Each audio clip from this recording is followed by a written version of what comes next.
نئے D G I S I Asim Malik کون ہیں؟ آئی ایس پی آر کے مطابق لیفٹیننٹ جنرل عاصم ملک کو ڈی جی آئی ایس آئی تعینات کر دیا گیا ہے۔ ان کے والد بھی لیفٹیننٹ جنرل کے عہدے پر فرائض انجام دیتے رہے ہیں۔ آئی ایس پی آر کے مطابق لیفٹیننٹ جنرل عاصم ملک اس سے پہلے بلوچستان میں انفینٹری ڈویژن اور وزیرستان میں انفینٹری بریگیڈ کمانڈ کر چکے ہیں۔ وہ اپنے کورس میں اعزازی شمشیر بھی حاصل کر چکے ہیں۔ اس کے علاوہ وہ چیف انسٹرکٹر NDO اور instructor command and staff college Quetta بھی تعینات رہ چکے ہیں۔ لیفٹیننٹ جنرل عاصم ملک فورٹ لیون ورتھ اور Royal college of defence studies کے گریجویٹ ہیں۔ لیفٹیننٹ جنرل عاصم ملک فوجی خاندان سے تعلق رکھتے ہیں۔ ان کے والد غلام محمد بھی لیفٹیننٹ جنرل تعینات رہے ہیں۔ لیفٹیننٹ جنرل عاصم ملک کے والد کور کمانڈر راولپنڈی تعینات رہ چکے ہیں۔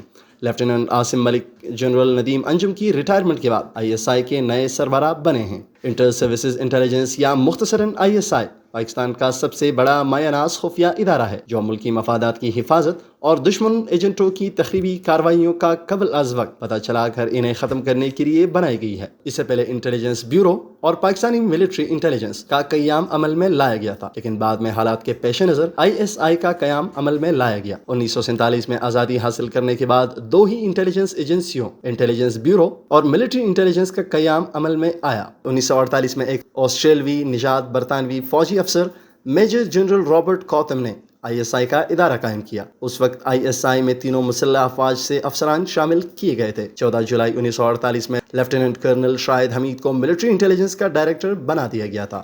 پھر انہیں ISI کی تنظیم کرنے کو کہا گیا، جو انہوں نے میجر جنرل رابرٹ کوتھم کی مدد سے کیا۔ اس تنظیم میں تینوں مسلح افواج سے افسران لیے گئے اور پبلک سروس کمیشن کے ذریعے سیولین بھی بھرتی کیے گئے۔ میجر جنرل کوتھم 1950 سے 1959 تک ISI کے ڈائریکٹر جنرل رہے۔ ISI کا ہیڈ کوارٹر اسلام آباد میں واقع ہے۔ اس ادارے کا سربراہ حاضر سروس لیفٹیننٹ جنرل ہوتا ہے۔ اس کے ماتحت مزید 3 ڈپٹی ڈائریکٹر جنرلز کام کرتے ہیں۔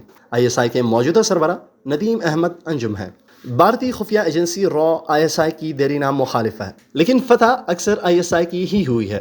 ISI نے بھارتی فوجی حملوں اور خفیہ فوجی مشقوں کی فائلز اندرا گاندھی کے میز پر پہنچنے سے پہلے ہی اڑا دی تھی۔ یوں بھارتیوں کے حملے سے پہلے ہی پاکستانی فوج ہوشیار ہو گئی اور مورچہ بندی کر لی گئی، جس پر بھارتی فوج پیچھے ہٹ گئی۔